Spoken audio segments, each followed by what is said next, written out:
Have you ever felt like the harder you work for success, the further away true fulfillment seems to get? Well, we're about to dive into the foundational ideas from Stephen Covey's game-changing book, The 7 Habits of Highly Effective People, to figure out why that happens. And I gotta tell you, the answer might not be what you expect. This is a story Covey said he heard over and over again. People hitting these incredible career goals, ticking all the right boxes, but ending up with this deep inner emptiness. It's a really painful paradox, isn't it? Winning the race, but losing the very things that make the race worth running. And then there's this feeling. Ugh, the constant weight of a to-do list that just never, ever ends. You try every time management hack, every new productivity app, but you still feel like you're just putting out fires, never actually living a life that feels peaceful and productive. Sound familiar?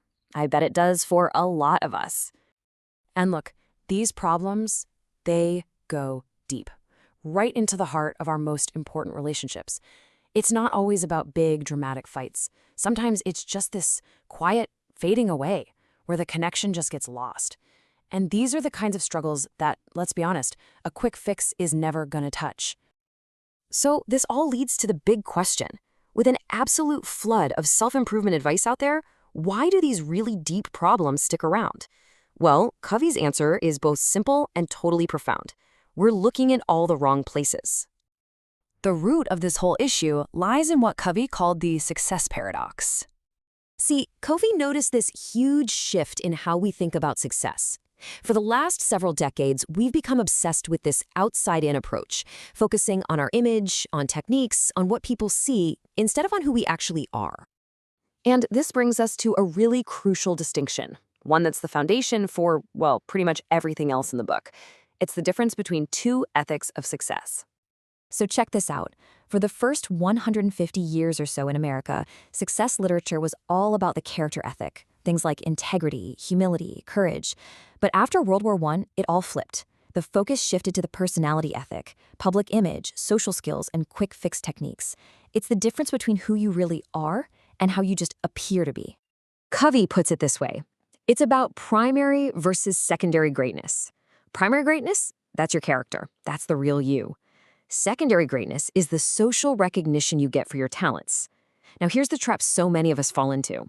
We chase the recognition, the secondary stuff, without first building the character to actually sustain it. Man, this quote from Emerson just nails it, doesn't it?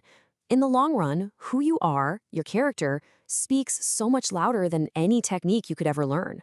People can feel it when you're not being genuine. Real goodness, that's what gives any technique its power. Okay, so if focusing on techniques is the wrong approach, where in the world do we start? Covey says it all begins with understanding the power of our paradigms.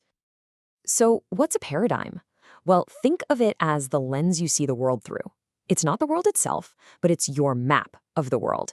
And these personal maps that we all carry around, they dictate literally everything we think and do.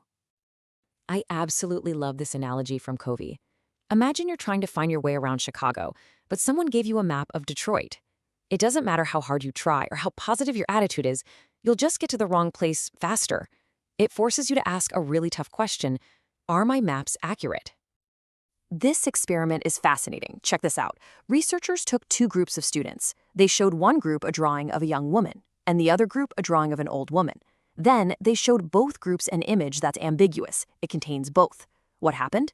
Each group passionately argued that they were right. Their preconditioning, their paradigm, literally changed what they saw. And right here, this is the big aha moment. We all think we're being objective, but we're not. We see the world as we are. Our paradigms, shaped by our entire lives, are the root of our attitudes and behaviors. So to make real change, you can't just hack away at the leaves, the behaviors.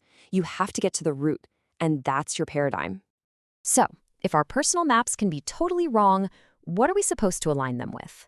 Well, the answer lies in unchanging universal principles. Covey tells this amazing story. Imagine a battleship plowing through heavy fog. The captain sees a light on a collision course. He signals, "We are on a collision course. Advise you change course 20 degrees. A signal comes right back. Advisable for you to change course 20 degrees.